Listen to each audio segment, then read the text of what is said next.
You might be tired of the winning. We are not on this week's episode of Implicit Bias. I'm your host, Kevon Bordelon. We've got a great crew for you here in the Mr. Lester's top secret podcast lair.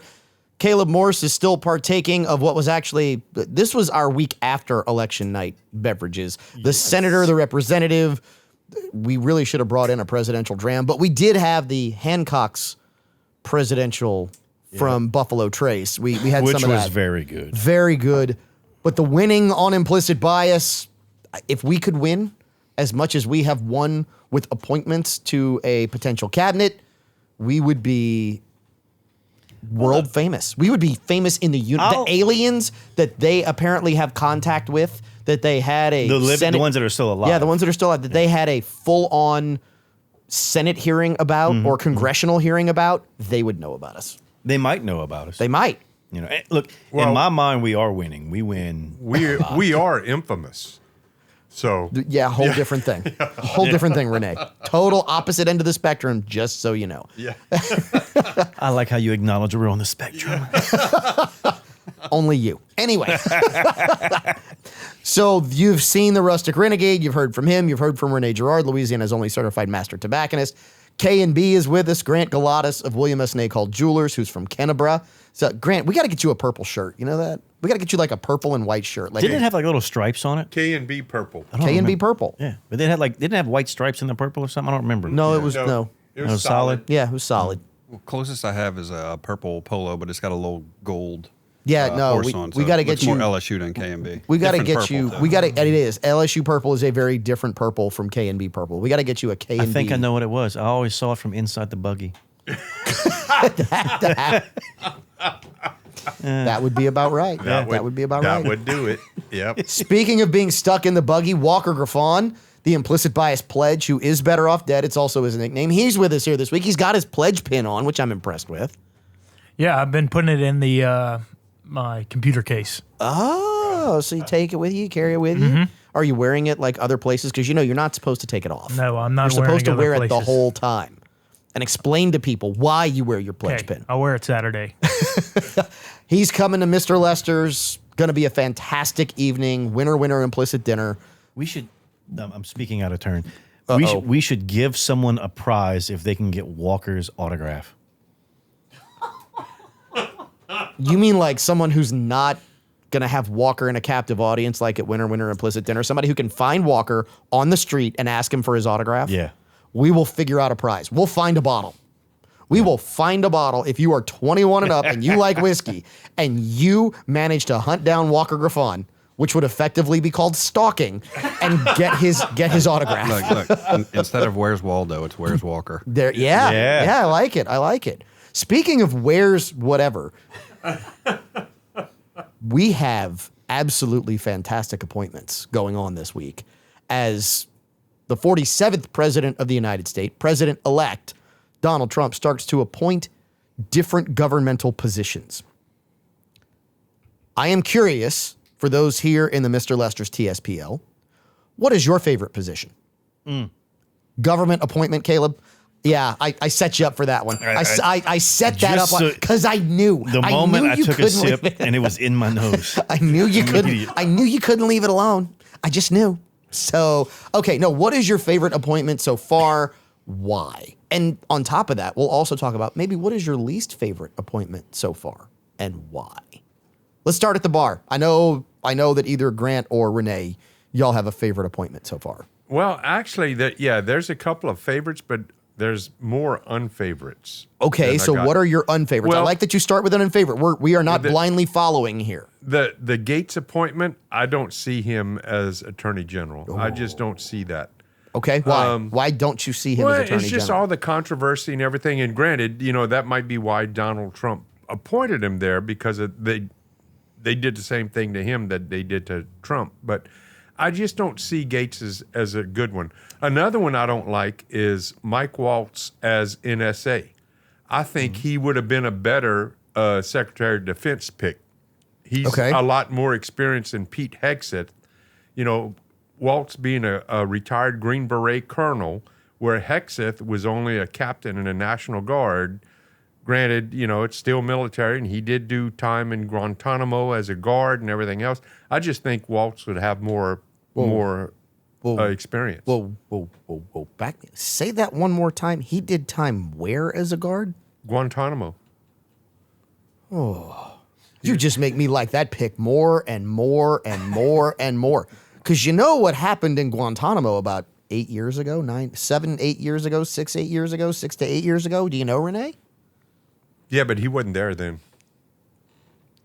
My point is he's got experience there. Do you know Right. what they did to Guantanamo in the last 10 years? No, not really. Anybody here know? Somebody ring the bell. Somebody's got to know. Come on. Somebody's got to know what they did to Guantanamo. I'm sure that after 3 seconds of the first sentence, I'll remember, but I don't pay that much attention to it because I have no desire to go there. Please do me a favor. Don't believe us on this one. Go look this up. They expanded the snot out of Guantanamo. This is true. And they put in more military courtrooms in Guantanamo. Yep. They expanded the tribunal rooms, the investigative rooms, and I think they tripled the housing. Why would I, Renee, be happy about the expansion of the largest military prison in the United States, or that the United States has possession of? I don't know. Oh, don't tease me, Renee. Don't tease me with that, because man, that makes me really like. Yeah, but that's Pete. still. I don't that- see us that- taking that many officials to trial over it or to tribunal. No, and Trump has already said there's a lot of those people that he would not put in prison. I mean, he had the chance to put Hillary, and he decided not to, just because it doesn't look good to put a former president's wife in jail. Well, so hold on a You know. minute, because we've now set a whole new precedent. Because now the prosecution of former presidents is fair game.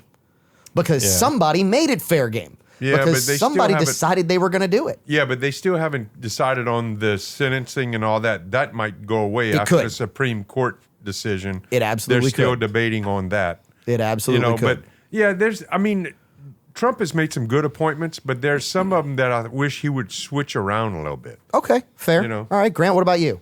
Hold on, Kavan, clarify. What are you hoping they do with Guantanamo? Because I know it's at some point Okay, so around I'm- 8 or 10 years ago, the videos came out of what they were doing to the So, and which, okay. which they should have been doing, but we shouldn't have had access to. So let me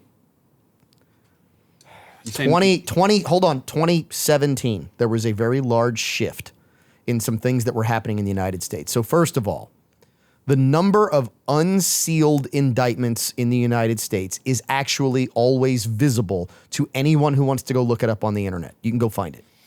And up until 2017, the number of unsealed indictments, federal indictments, was somewhere around 120 to 150,000 at any given time. Right now, unsealed indictments is somewhere over. I'm not going to say right now. What I'm going to say is at the end of the 45th president's term, there were over 600,000 unsealed indictments. And there are a lot of people who are hoping that those unsealed indictments are people that have been watched for a very long time and have been observed for a very long time. And the reason they weren't unsealed in 2020 or earlier is because the crimes continued to be committed and it expanded the number of people who were then included in said indictments. So when Caleb says we're not going after that many, when you've got 5 times as many unsealed indictments as you carried for the first, 170 years of the country, then first all of a 80%. sudden you get this massive explosion. There's something going on somewhere. I'm just saying. Well, and and please look- don't believe me on this. Go look it up. Don't look at it as a massive explosion. It's not like these happened overnight. People didn't just all of a sudden say, I'm breaking the law. It's someone finally looked into them and said, we have to hold people accountable. At least you would hope, because to this day we still don't know. No. But there's a lot of unsealed indictments still out there. So that's why Guantanamo, a lot of people are hoping it could be very, very relevant. And by the way, let's just think about one of the things that we have been quasi-promised with this administration, which is the unsealing of the lists for Epstein and Diddy. And I guarantee you, if there are foreign actors in there, You don't want to keep them in the United States. Where do you want to keep them? Ring the bell. Yep, that's where they're Guantanamo. Does that give you some dot connection there, Grant? Absolutely. Thank you for clarifying. Didn't mean to go down that rabbit hole. Well, it is a rabbit hole, and it's kind of why I was like, well, we'll see how far it goes. Let's dive in head first. Is it a rabbit hole or a foxhole? Yeah. Could be either. Yes. Yeah. My appointments, how can you not like the Elon and Vivek appointment for Doge? Stole mine. Well, but hold on, because a little while ago I was on the news listening, and they was somebody, one of these negative Nellies, just got on and said, "But look, this is great. I know it looks wonderful. It's nice window dressing, but their appointments, they don't have any power. All they can do is make recommendations to Congress. They can't actually take their position to That's all they need to do, though. Yeah, Well, I know, but here's the big thing. Once you get, and Walker's got his finger up, we're going to have to continue this conversation in the next segment. I'm real big on the Department of Governmental Efficiency, right? Doge, for this reason. The media, I want to grab you. I want to give you a kiss on the face and tell you I knew it was you. I knew it was you all along, Fredo. Because the media has been Fredo forever, right? And ultimately, at the end of the day, the media, just like Fredo, they're dead and they don't even know it. Because the media is you. The media is normal people like us who don't have time to dig through all this every single day, but we do dig enough, and we're not getting told what to believe by CBS, ABC, NBC, MSNBC, all those dumb media people, right? We are now the news, which means if it goes out on X, you've got a mandate. And take a guess what else you own. You own the Senate and you own the House of Representatives. And you also own your implicit bias. We'll be right back with more of this.